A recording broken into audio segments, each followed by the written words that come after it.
Hello mister Subhash, how are you? మీరా? రండి. ఏమిటి అలా చూస్తున్నారు? నేను కొంచెం లావ్ అయ్యాను కదా. మనం బిజినెస్ పీపుల్ కదండి. ఎక్కడో చోట రోజు ఏదో పార్టీ అలా ఇస్తూనే ఉండాలి, పుచ్చుకుంటూ ఉండాలి. బై మా ఫ్యాక్టరీ వర్క్ కంప్లీట్ అయింది. బ్యాంక్ లోన్కి అప్లై చేస్తే ఏదో సెక్యూరిటీ సంతకం అడిగారు. ఎలాగో మీరున్నారు కదా, ఓ సంతకం చేయిస్తే సరిపోతుందని. ష్యూర్. ఈ మధ్య మీరు హైదరాబాద్లో లేనట్టున్నారు. ఇందుకు ఒంట్లో బాగాలేకపోతే మీకు 2 సార్లు ఫోన్ చేశాను. ఎస్ ఢిల్లీ వెళ్ళాను. ఈ లైసెన్స్ కోసం చాలా తిప్పలు పడ్డానండి. అక్కడ ఎవరో తెలుగు ఆయన, పేరు గుర్తు రావట్లేదు, ఆయన హెల్ప్ చేసి పెట్టాడు. అవును, మీరు ఏదో చెప్తున్నట్టున్నారు. ఇందుకు 4 రోజులుగా హై ఫీవర్. ఆమె మీకు ఇక్కడ కూడా ఓ సంతకం పెట్టండి. థ్యాంక్స్. 3 రోజులైతే మరీ కంగారు పెట్టేసింది. ఆమె ఎవరి కోసం బెంగపడుతోందని మా ఫ్యామిలీ డాక్టర్ సుందరం గారు చెప్పారు. పేరు గుర్తొచ్చిందండి, అతని పేరు సుందర్రావు. ఢిల్లీలో మీకు ఏమైనా పనులుంటే చెప్పండి, క్షణాలు మీకు చేయించేస్తాను. No thank you. నేను వస్తాను సార్. మిస్టర్ మేతాను కలుసుకుని ఈవినింగ్ ఫ్లైట్కి వెళ్ళాలి. అదేంటి ఇంటికి రారా? మీ భార్యను చూసుకోరా? చూడాలండి, టైం లేదు కదా. నెక్స్ట్ వీకే ఫ్యాక్టరీ ఓపెనింగ్, బోల్డ్ పనులు ఉన్నాయి. వస్తానండి. ఈ మధ్య మీరు ఎప్పుడు వచ్చినా ఇలా ఏదో ఒక సాకు చెప్తున్నారు. ఆవిడని కలవటమే లేదు. నన్ను అర్థం చేసుకోండి మిస్టర్ సుభాష్. నాకు ఊపిరి ఆడటం లేదంటే నమ్మండి. నెక్స్ట్ వీక్ తప్పకుండా వస్తాను కదా. ఈ లోపు ఏదో మేనేజ్ చేయండి. మీ మీద నాకు నమ్మకం ఉంది. I have full confidence on you. Okay, thank you. వస్తాను. ఇదేమిటి సార్, శివరాం గారు ఇలా మారిపోయారేమిటి?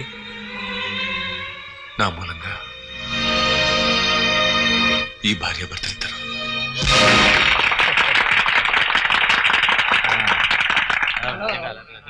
ఈ శుభ సమయంలో ఈ శివరావుని మా పార్టీకి ఉప కార్యదర్శిగా నియమిస్తున్నానని తెలియజేయడానికి నేను ఎంతో గర్వపడుతున్నాను. పెళ్ళాం చచ్చిపోయినప్పటికీ పిల్లల కోసమని మళ్ళీ పెళ్లి చేసుకోకుండా ఇలా జీవోత్సవంలా ఉండిపోయారు. అదే ప్రజాసేవకుడికి ప్లస్ పాయింట్. మీకు ఇన్విటేషన్ అందిందా? మనకేం ఇన్విటేషన్ పంపించావా? పంపించే ఉంటానండి. ఏదో పోస్టల్ మిస్టేక్ మిస్ అయి ఉంటుంది. ఎనీహౌ వచ్చేసానుగా. Anyway I'm very happy. రండి. అమ్మో, ఇప్పుడే ఇలా రాజకీయాల్లోకి దిగావో లేదో అప్పుడే ఎంత ఎదిగిపోయావురా నాయన. ఆయనకి ఇన్విటేషన్ పంపొద్దని నాకు చెప్పి ఇప్పుడు నువ్వు ప్లేట్ ఫిరాయిస్తావా? నీ వరస చూస్తుంటే త్వరలో ఎవరికో వెన్నుపోటు పొడి చేసి మంత్రి అయిపోయేటట్టున్నావు.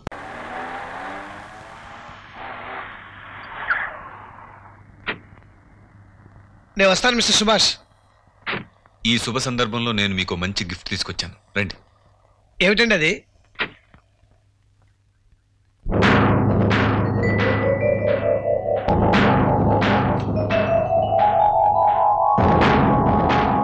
ఏమిటండి అలా చూస్తున్నారు? నేనండి, ఇందుని. ప్రేమని మెడికల్ చెకప్ కోసం అమెరికా పంపించడానికి హీరాలాల్ గారిని ఒప్పించాను. మీరు మీ భార్యను తీసుకెళ్లొచ్చు. అది కాదు మిస్టర్ సుభాష్, ఒకవేళ ప్రేమను అమెరికా నుంచి తీసుకురామని హీరాలాల్ గారు అడిగితే మీరేం చేస్తారు? రెండోసారి ప్రేమను అమెరికాలో చంపేస్తాను. అంతేగాని ఇక మీ దంపతులు విడదీయలేను. మీరు ఆమెను తీసుకెళ్ళండి. అది కాదండి, పాపం హీరాలాల్ గారు. నాకంటే పిల్లల కంటే మీకు ఆ హీరాలాల్ గారి ముఖ్యమా? పదండి, అర్జెంటుగా ఇప్పుడే ఇంటికి వెళ్దాం. ఏ రైలు ఉంటే ఆ రైలుకే వెళ్దాం. రైలు ఏమిటి? ఇప్పుడు నేను ఈ ఊళ్ళోనే ఉంటున్నాను. ఈ మాట ఎప్పుడు వచ్చింది? అసలు మన ఊరు వదిలి రావాల్సిన అవసరం వచ్చింది.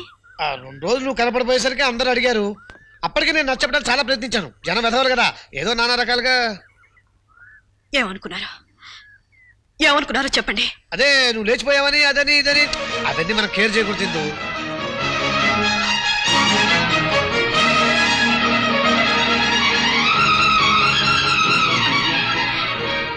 జనం దృష్టిలో నన్ను లేచిపోయిన ఆడదానిలో వదిలేశారా? వాళ్ళంతా అలా నోటికొచ్చినట్టు మాట్లాడుతుంటే మీరు చెప్పొచ్చుగా, నేనే పంపించానని మీరు చెప్పొచ్చుగా. తల ఊపి ఊరుకున్నారు మీరును. ఏమండి, నేను నా పిల్లల్ని చూడాలి. ముందు పదండి ఇంటికి. నిల్చున్న పాటను వెళ్దామంటే ఎలా అయిందో? అవతల పార్టీ ప్రెసిడెంట్తో కలిసి ఢిల్లీ వెళ్ళాలి. గంట కూడా టైం లేదు. నన్ను ఇంట్లో వదిలేసి మీ ఇష్టం వచ్చినట్టు మీరు ఎక్కడైనా తిరగండి. నేను మాత్రం నా పిల్లల్ని చూడాలి. అదే కుదరదని చెప్తున్నా కదా. అంటే ఇక్కడ కూడా నా పిల్లల్ని నేను చూడడానికి వీలు పడదా? అబ్బాయి అదేం లేదు. ఇక్కడ కూడా అలాంటి అపరింతలు నీ మీద రాకూడదని మా అక్కయ్య. మీ అక్కయ్య ఏం చెప్పిందో చెప్పండి. పక్షవాతం వచ్చింది, హాస్పిటల్ పడేసామని చెప్పిందా? నువ్వు చచ్చిపోయావది.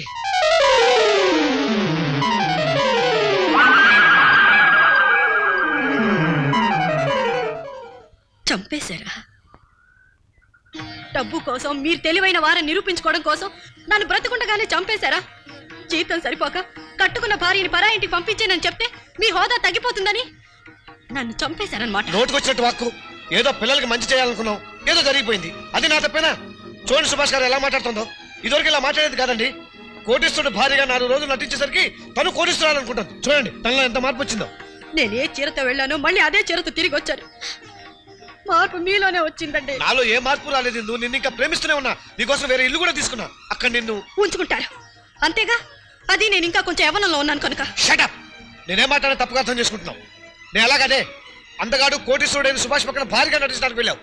ఆ నటన హాల్ వరకైనా లేక పడగది వరకు వెళ్ళిందని నేను ఎప్పుడైనా అడిగానా? శివరాం, నీ రూపాన్నే వరించి నీ అందాన్నే హరించి నీ త్యాగం అనుభవించి నీ సర్వం సంగ్రహించి జాలి దయ లేకుండా చివరకు నిన్నే వధించి కులకడమే మా సంస్కృతి కులసతి అదే నీ జీవన్మృతి. వెళ్తారా? మీరు ఇంకేం మాట్లాడకండి.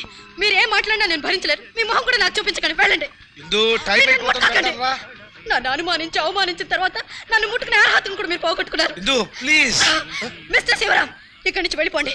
నేను మృగంగా మారకముందు ఇక్కడి నుంచి వెళ్ళిపోండి. Get out, get out. All right.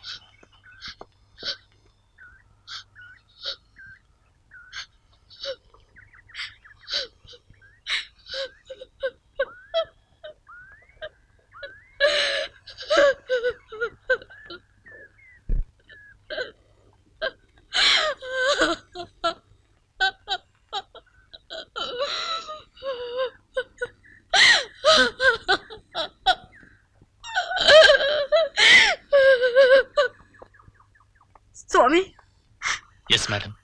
మీకు ఇల్లు తెలుసా? తెలుసు మేడం, కానీ నా పిల్లల దగ్గరికి వెళ్లకుండా నన్ను ఆపే హక్కు ఎవరికి లేదు.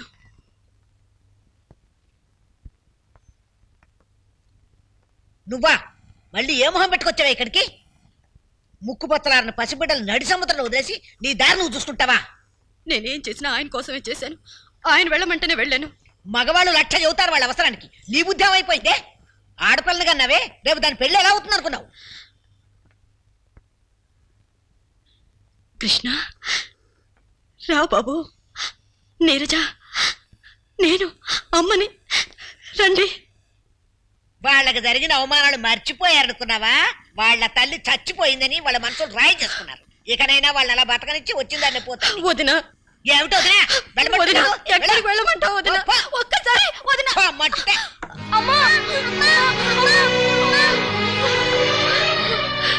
నీరజ, బాబు, ఇంకెప్పుడు మమ్మల్ని వదిలి వెళ్ళవు కదమ్మా. వెళ్ళనమ్మా, వదిలి వెళ్ళొద్దమ్మా. వెళ్ళను బాబు, వెళ్ళను, నేను వెళ్ళను, వెళ్ళను.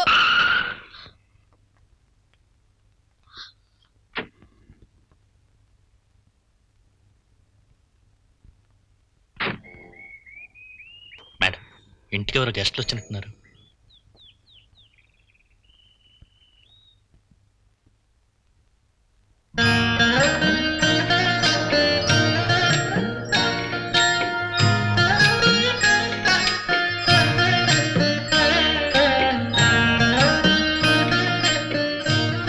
గోవింద గోవింద గోవింద గోవింద మహావిష్ణు మహావిష్ణు ఆజ్ఞయా ఆగ్నేయ ప్రవర్ధమానస్య ప్రవర్ధమానస్య అద్య బ్రహ్మణః అద్య బ్రహ్మణః ద్వితీయ పరార్థే ద్వితీయ మీ పార్థే తల్లిగారు పోయి ఎన్నో మాసికం 6 షాణ్మాసిక శ్రాద్ధం ఆమాది రూపేణ ఆమాది ద్రవ్యేణ తల్లి పేరేంటి? ఇందుమతి ఇందుమతి నామ్యాః నువ్వులు వదిలిపెట్టు బాబు. ఏషపిండన్నమః అమృతపిండన్నమః. బాబు ఈ పిండాలు తీసుకెళ్ళి ఆవుకు పెట్టిరా.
మేడం